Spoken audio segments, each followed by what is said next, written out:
আসসালামু আলাইকুম। যারা আজকে এই নতুন ডিআইওয়াই ভিডিওটা দেখছেন, আপনাদের সবাইকে অসংখ্য ধন্যবাদ জানাচ্ছি। আজকে আমি আবার একটা জিরো বাজেটের ডিআইওয়াই ভিডিও নিয়ে আসলাম আপনাদের মাঝে। এখানে আমি ফুল বানিয়ে নিচ্ছি 2 রকমের। প্রথমে হলুদ কালারের ফুল বানিয়ে নিব, এটার ডিজাইনটা একটু অন্যরকম। তারপর আবার অরেঞ্জ কালারের ফুল বানিয়ে নিব, ওটার ডিজাইনটাও একটু অন্যরকম। তো আপনাদের মাঝে 2টার ডিজাইন নিয়ে আমি শেয়ার করে নিচ্ছি। আর এই ক্লেগুলা দিয়ে না ফুল পাতা যে কোনো কিছু বানানো অনেক বেশি সহজ মনে হয়। তো আমার কাছে এগুলা দিয়ে কাজ করতে অনেক বেশি ভালো লাগে। এখন আমি সাদা কালার দিয়ে আমি ফুলের রেণুগুলা দিয়ে নিচ্ছি সাদা কালারের ক্লে দিয়ে। তারপর একটা টুথপিক নিয়ে ওর মধ্যে ফেভিকল দিয়ে আমি এখানে ফুলের মধ্যে লাগিয়ে নিব। নিচের অংশটা সবুজ কালারের ক্লে লাগিয়ে নিচ্ছি। এই তো এখন ক্লেটা লাগানো শেষ।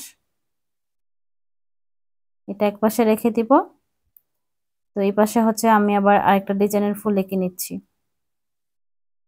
একটা সত্যি কথা বলি, আমি না অনেক ধরনের ফুল আঁকতে পারি বা বানাইতে পারি, কিন্তু আমি অনেক ফুলের নামই জানি না। আপনারা অনেকে হয়তো সব ধরনের ফুলের নাম জানেন, কিন্তু আমি জানি না।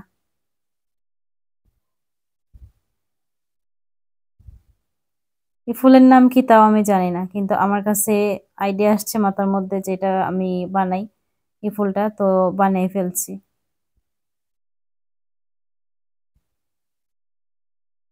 আর একটা সত্যি কথা বলি, আমি কিন্তু আমার সব ভিডিওতেই বলি যে জিরো বাজেটের ডিআইওয়াই। কারণ হচ্ছে গিয়ে আমার হাতের কাছে যা কিছু অ্যাভেলেবেল আছে ওইগুলা দিয়ে আমি কিন্তু জিরো বাজেটের এই ডিআইওয়াই গুলা করার চেষ্টা করি।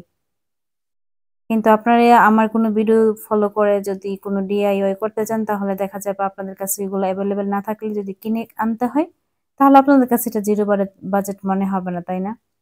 এখানে আমি একটা সিঁড়ি বানিয়ে নিচ্ছি। তার জন্য আমি ছোট ছোট গাছের ডাল ভেঙে নিয়েছি। তারপর এর মধ্যে পাটের রশি দিয়ে গ্লু দিয়ে আটকে নিচ্ছি। আরেকটা কথা বলি, আমি জানি না যে আমার ভিডিওতে কতটুকু ভুল ত্রুটি আছে। যদি আমার ভিডিওতে কোনো ভুল ত্রুটি থাকে, তাহলে প্লিজ আপনারা সবাই এগুলা ক্ষমা সুন্দর দৃষ্টিতে দেখে নেবেন।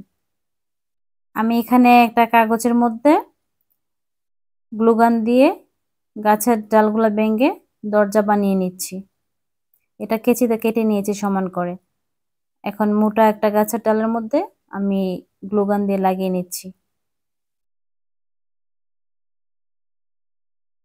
এখন পিছনের দিকে আরেকটা ছোট গাছের ডাল লাগিয়ে নিচ্ছি সাপোর্টের জন্য, এটা যাতে না পড়ে।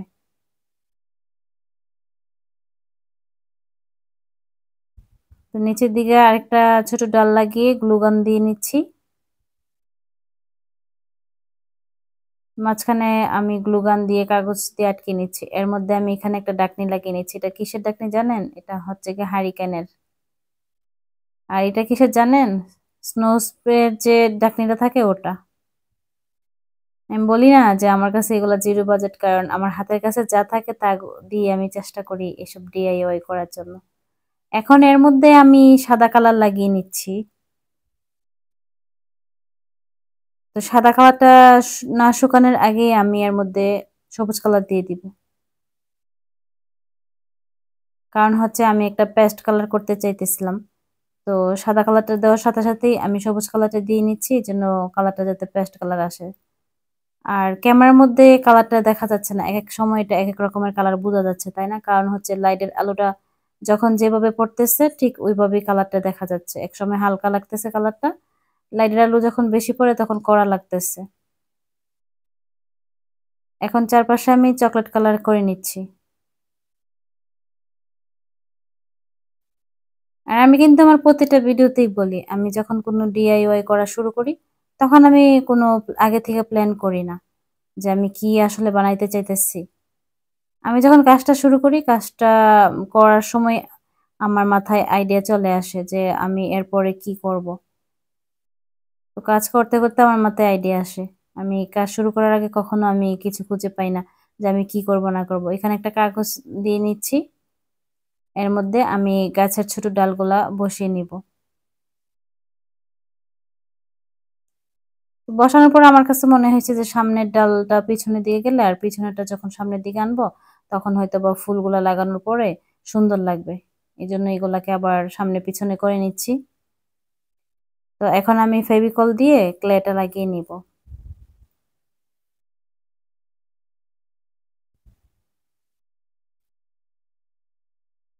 এখন ক্লেটা ভালো করে লাগিয়ে নিচ্ছি।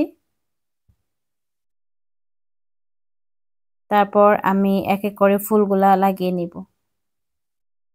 আর আপনাদের কাছে যদি এই সব ক্লে না থাকে বা এই ফুলগুলা যদি বানাতে না পারেন তাহলে আপনাদের বাসায় যদি আর্টিফিশিয়াল কোনো ফ্লাওয়ার থাকে ওইগুলো লাগিয়ে নিতে পারেন।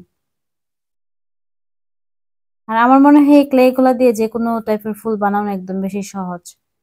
এখন আমি এটা ক্লে দিয়ে সিঁড়িটা লাগিয়ে নিচ্ছি। এই তো কাজটা সম্পূর্ণ হয়ে গেছে।